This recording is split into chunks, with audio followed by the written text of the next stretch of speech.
Introducing the original Neo Geo by SNK. What is it, you ask? The Neo Geo is a vision of beauty to any collector.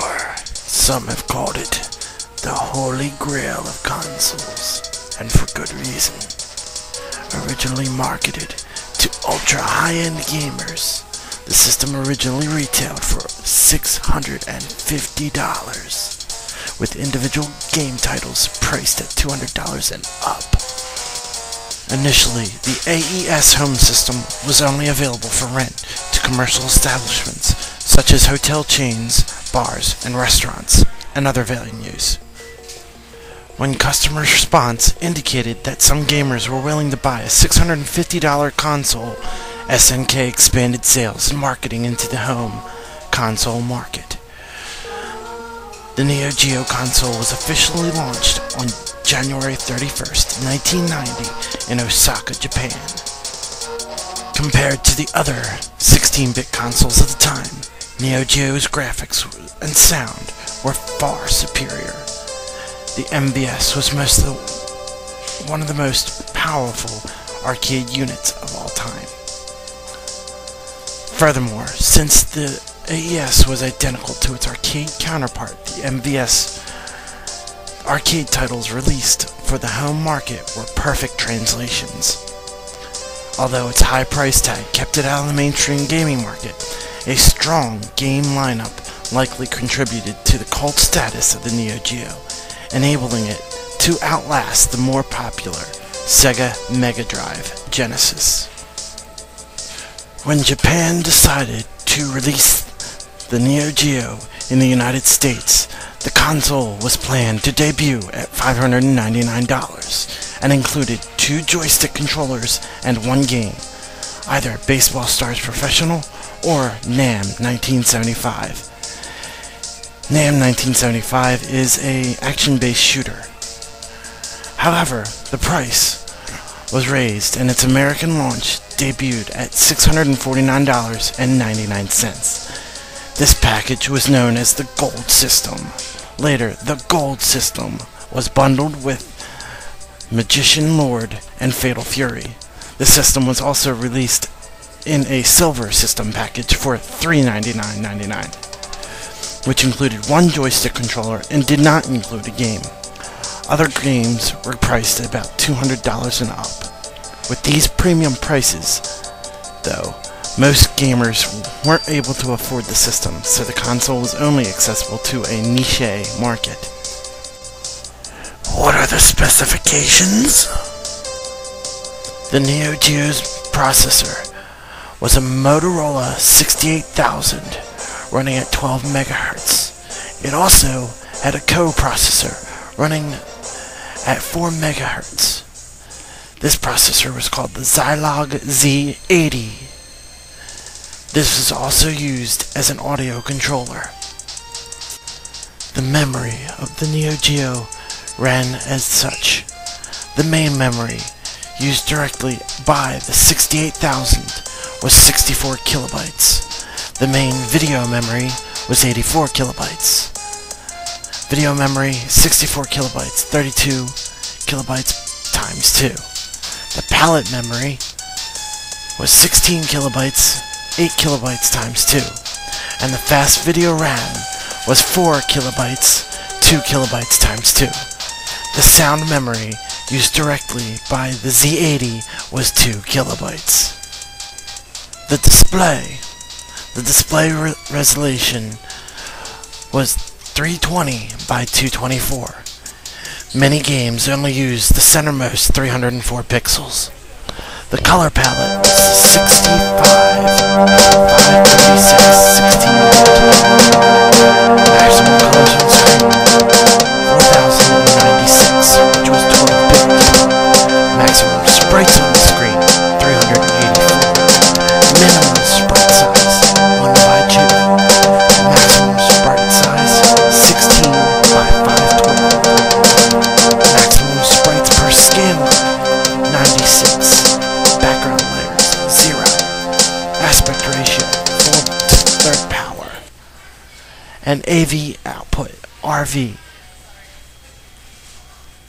composite video, RGB with separate 21-pin RGB cable, FCG9.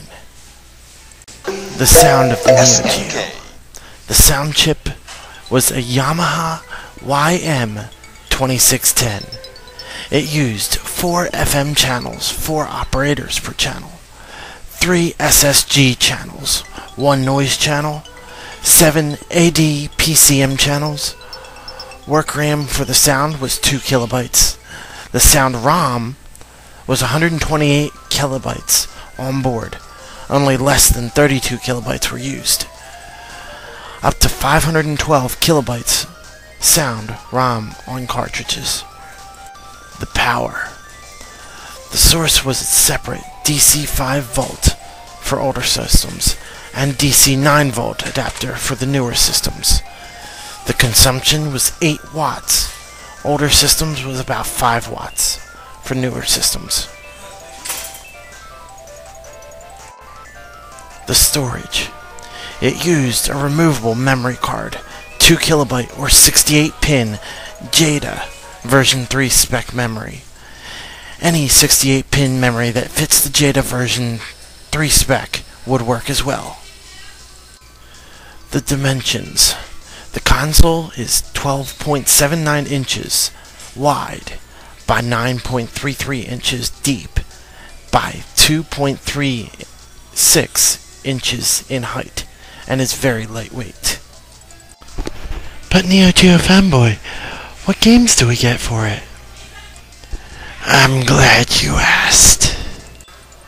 This is my top 5 picks for the Neo Geo.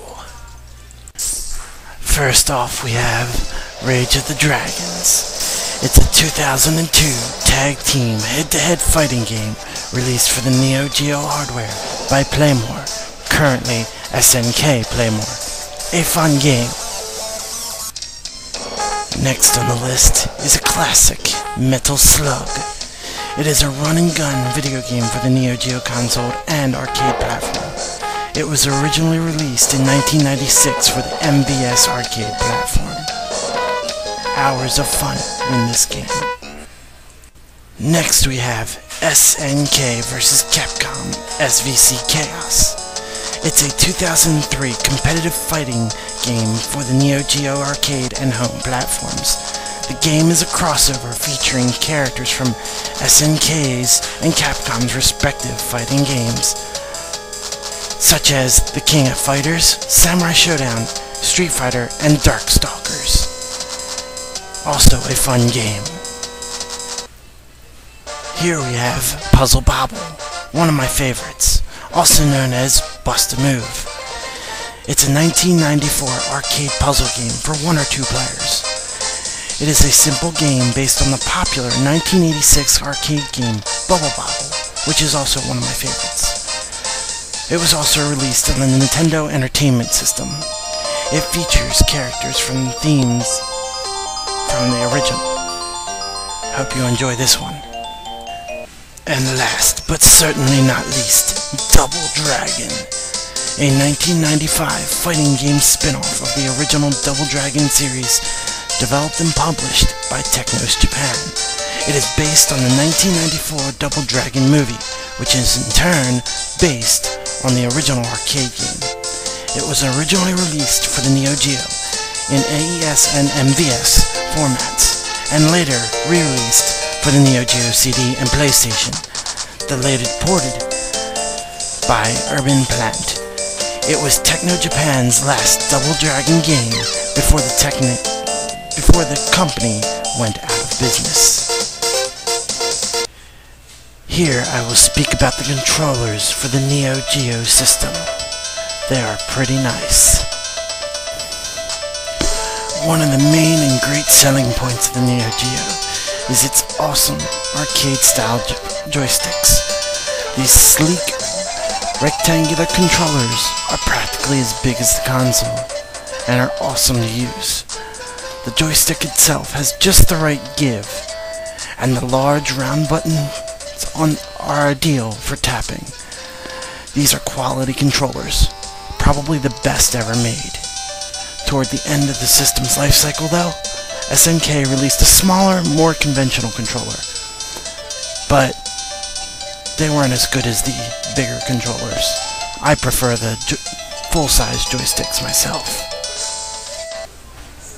And finally, I'll go over the rarity of the Neo Geo. Both the home and arcade white buttons and two joysticks. Neo Geo, as far as free markets and art sales have been known, and none have had Neo Geo system, home system, or even the arcade unit can still be found at some diners, laundromats, and of course, arcades. But as far as online, it is quite simple to find on eBay. I found it for the lowest price of $125, highest of $350.99, and those were not including shipping prices. One more thing. While finding the images for this video, I stumbled upon a novel find. A wooden Neo Geo. And it's operable. It's made of a beautiful walnut hardwood and has dust flaps over the cartridge section. Well, I'll go over this more in my next review. Till then, be safe.